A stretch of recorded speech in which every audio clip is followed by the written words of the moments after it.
The incidents that follow were described to me exactly as I present them here, and in a wholly unexpected way. Who's this interesting old fellow? Don't you recognize him? May I invite you to dine with me tonight? And it will be my pleasure to tell you my story.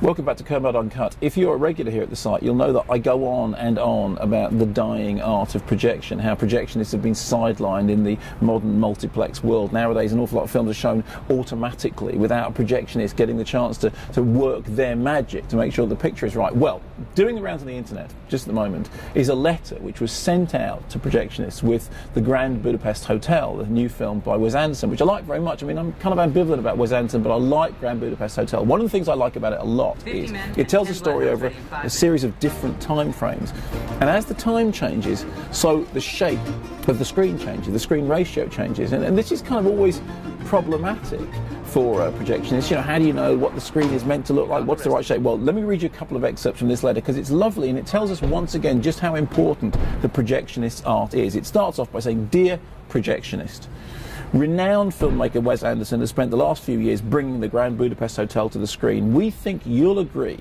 that this epic film is an exciting experience, and the key to this experience is proper framing on your screens." It then goes on to describe the different ratios. It says, for example, Grand Budapest Hotel covers many time periods over the course of the movie. Each of these time periods is in a different aspect ratio. All of these ratios are within the standard 1:8:5:1 digital aspect ratio. The Fox Searchlight logo should fill your screen. Do not frame to the scenes that take place after the logo. If you do, you will inevitably cut off some of the movie later on. It also goes on to point out that the optimal light level for presentation of this DCP is 14-foot lamps. Now, what I love about this letter is that it reminds us of a great tradition of directors feeling the need to get in touch with projectionists when they've made a movie they were particularly proud of. There was a letter by Stanley Kubrick after he'd made Barry Lyndon that he sent round to the cinemas reminding the projectionists that really it was up to them to make the film look as good as possible. I remember a famous story about the first screening of Women in Love,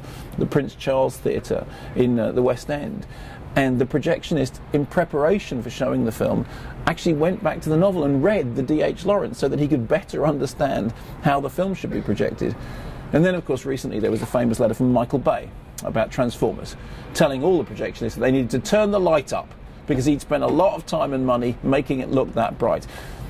It doesn't matter how much we all think that everything's automated and projectionists no longer have the control that they used to have.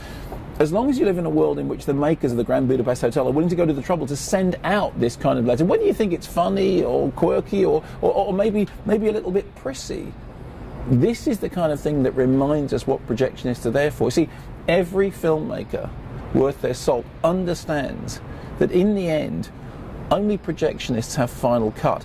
It was true when cinema started, and it's still true today, at least in cinemas that have a projectionist. And remember, if a building doesn't have a projectionist, it's not a cinema, it's a sweet shop with a video screen. You can't arrest him simply because he's a bloody immigrant. Take your hands off my lobby boy!